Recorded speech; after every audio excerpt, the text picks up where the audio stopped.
Hello guys, welcome to my cooking vlog.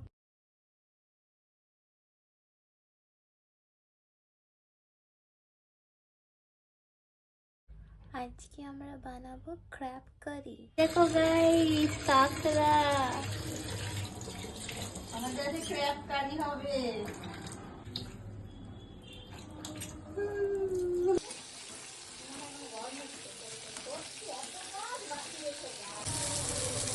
কাঁকড়াগুলো ভাজা হয়ে গেছে, আগেই দেখলে কাঁকড়াগুলো তুলে রেখে প্লেটে কড়াইটায় যে তেলটা ছিল ওই তেলটার মধ্যে একে একে পেঁয়াজ কুচি, আদা রসুন বাটা, টমেটো বাটা, জিরের গুঁড়ো 1 চামচ, ধনের গুঁড়ো 1 চামচ, নুন লঙ্কা পরিমাণ মতন দিয়ে যে ভেজে রেখেছিলাম আলুগুলো একসাথে দিয়ে দিলাম।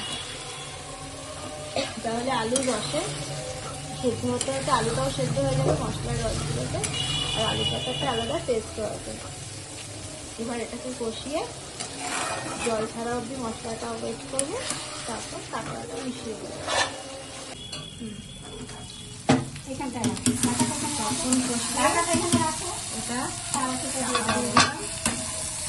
আঁচটা কিন্তু একদম লো থাকবে, তাহলে আস্তে ধীরে ধীরে আস্তে আস্তে এটা এরপর ভাজা কাঁকড়াগুলো মিশিয়ে একটু নাড়াচাড়া করে জল পরে দিয়ে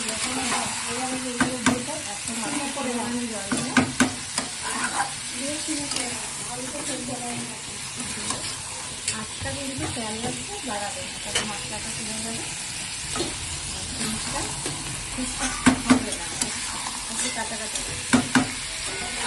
যাতে জিনিসটা ভালো রস হবে। কারণ কাঁকড়া চিংড়ি মাছ এদের নিজস্ব একটা স্মেল থাকে, তো সেই স্মেলটা কাঁচা অবস্থায় ভালো লাগে না, ওটা যত কষানো হয় তত টেস্টি হয়।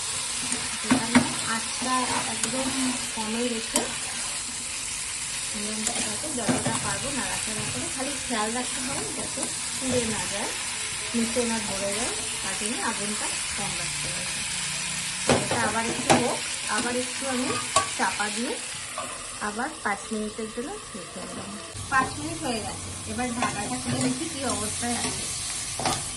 হ্যাঁ দেখুন, এটা মোটামুটি সাইড দিয়ে তেল ছেড়ে গেছে, দেখুন তেল পাশ দিয়ে বেরোচ্ছে,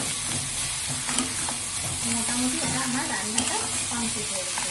এবার ফোটাতে হবে, জল দিয়ে যে যেমন ঝোল খান, এই সাথে তো বেশি ঝোল ভালো লাগে না, আলুটা কেমন সেদ্ধ হচ্ছে অল্প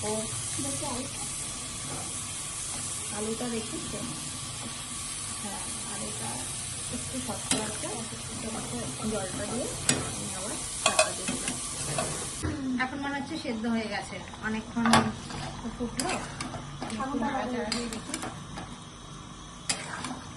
হ্যাঁ হয়ে গেছে, একটু আলু টিপে রেখে দিলেন, এর উপরে গরম মশলা আর দিলে রান্নাটা থাকবে।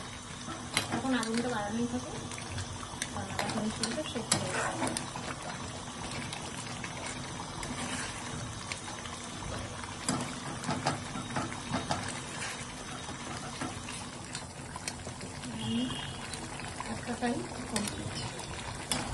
সো গাইস, রেসিপিটা কেমন লাগলো কমেন্টে নিশ্চয়ই জানিও। For more recipes, follow my channel and like this video and share with your friends. Bye bye.